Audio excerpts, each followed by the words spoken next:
జననాయకుడు cinema Tamil Nadu ముఖ్యమంత్రి విజయ్ గారు election ముందు చెప్పారో సేమ్ అదే పందాలు వెళ్ళింది. డెఫినెట్గా ప్రజాప్రతినిధుల్లో మార్పు రావాలని, ప్రజల కోసం పనిచేయాలి, కార్పొరేట్ల కోసం కాదని ఆయన సందేశం ఇచ్చారు. డెఫినెట్గా ఈరోజు భారతదేశంలో అన్ని రాష్ట్రాల్లో కూడా ప్రజల చైతన్యం రావాలి, ముఖ్యంగా యువత ముందుకు రావాలి. మరి ఈరోజు చూస్తున్నాం రాష్ట్రంలో ఒక అరాచకాలు నడుస్తున్నాయి, విపరీతం నడుస్తున్నాయి. ఇలాంటి అన్ని అరికట్టాలంటే మనం ముందు మరం మారాలి.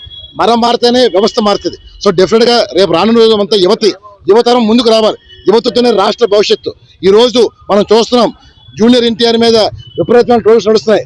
ఎందుకంటే ఇవాళ నాయకుడు రావాలి, జూనియర్ ఎన్టీఆర్ రావాలని ప్రజలు ముఖ్య యువత కోరుకుంటున్నారు.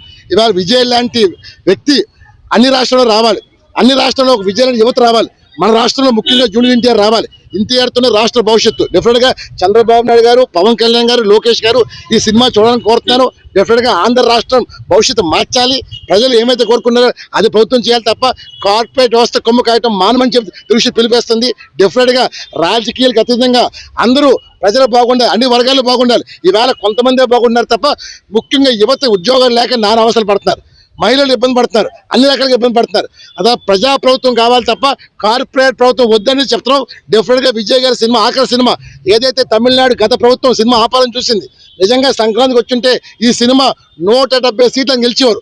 ఆయన ఆపాలని చూశారు, కానీ ప్రజల గుండెల్లో ఆయన విజయాన్ని ఎవరు ఆపలేపారు. ముఖ్యమంత్రి అయితే తీరారు. ఇవాళ స్టాలిన్ ఏమైపోయారు మనం చూసాం. డెఫినెట్గా ప్రజల గుండెల్లో ఎవరిని మనం చెప్పలేము. ఈ మరోసారి నిరూపించింది. డెఫినెట్గా ఈ సినిమా ప్రతి ఒక్కరు చూడమని, ఆదరించమని, ప్రజా నాయకుడు అంటే జననాయకుడిలాగా ఉండాలి తప్ప తప్పు చేస్తే ప్రజలు ఎదిరించాలి, తరిమి కొట్టాలని దృష్టి పిలుస్తుంది. జై హింద్.